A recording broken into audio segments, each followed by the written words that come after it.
Her name is Maren Mutter, and she wrote an incredible little book called The Book of Buried Letters. And this is a compendium of letters she wrote from the age of 4 to 17. But wow, what profound insights coming from a little girl. So let's go to Maren. Maren, welcome to ReginaMeredith.com and this show. I'm so happy to have you here.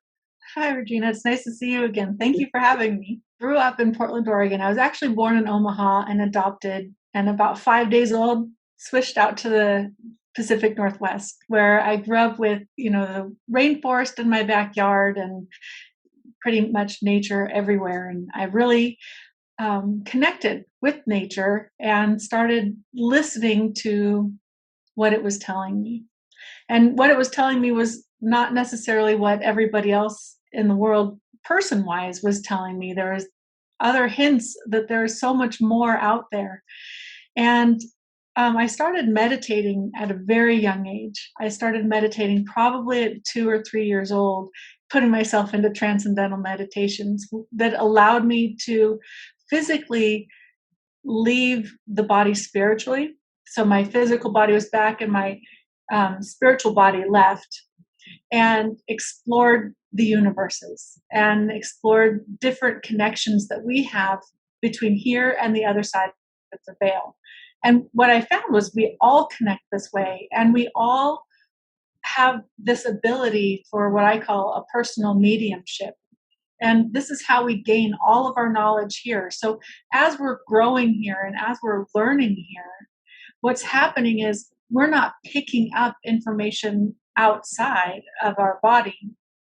We're actually getting experiences and having different interactions with our environment, which is actually opening up different pathways to the other side of the veil that allows just enough information to come in that suit us, and we can progress and move forward. And this is kind of how, when we see children that have amazing mathematical abilities, or children that have amazing artistic abilities or musical abilities at very young ages, and we call them savants, what happens is they have their frequencies open pretty much to all of the consciousness on the other side of the veil, and it never really shut off and quieted down. So that's why they still have to learn a lot around them, but they have an aptitude for one thing, and that's because this frequency is open.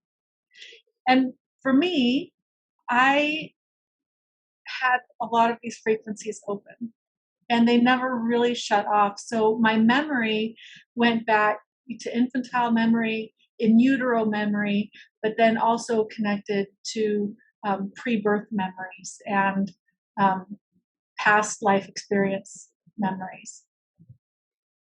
And that's what I started writing about. And writing too was one of these past life experiences. Well, the hum is basically, we all have a vibration. Everything around us has a vibration, and the vibration of the universe has its own language. And what I found at a young age when I started meditating was these different frequencies. And so I would try to mimic some of these frequencies. And I found that when I did, I could harmonize with them. And at night, it was hard for me to go to sleep sometimes. So I would try to mimic the sound of a car. And I would start humming.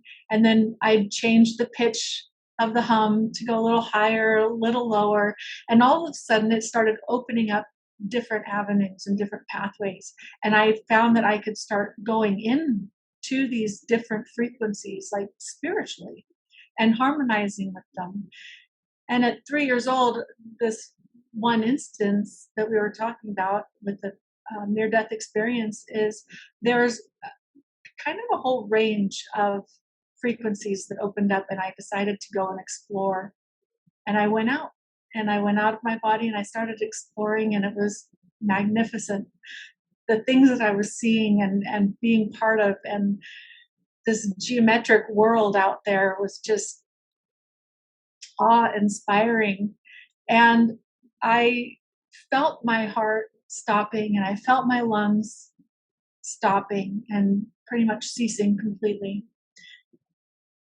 And when I got far enough out, it just all let go, and I didn't look back really until I realized that, oh, maybe I should go home now because I don't want to get in trouble.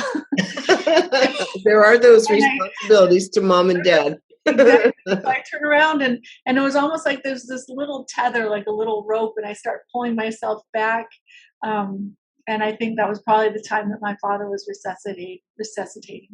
Yes, we all have this ability. And if you have that hum and those different frequencies coming in, and you're recognizing them, not as tinnitus, but you're recognizing them as this thing. If you start exploring that, if you start going out that and allowing your energy of your body to kind of try to meld with it, weave into it, you might be able to go exploring even while you're wide awake, which is amazing. And there's exercises you can do that actually help do this, and everyone has access to these.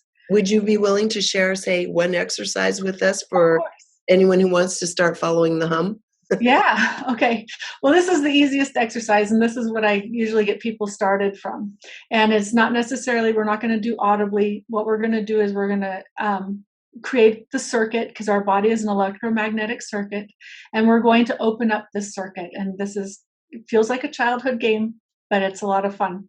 So we put our hands together and we bring our elbows up and we squeeze our palms together, and we're just going to squeeze them together for this, we'll say 30 seconds. But typically it's going to be a minute and a half. But I really want you to push those hands together. And what we're doing right now is we're creating a circuit. So our body is now pushing the energy or electricity of our body between our hands, because now our hands are touching each other. And when I say go, what we're going to do is we're going to drop our elbows down, and we're going to relax our hands, keep them together. And then ever so slowly, just ever so gently, I want you to try to start separating your hands. Just very, very, very slowly. Take your time.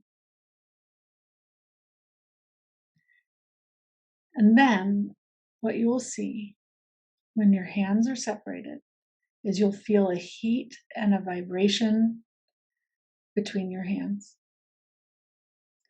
And you just slowly keep separating them.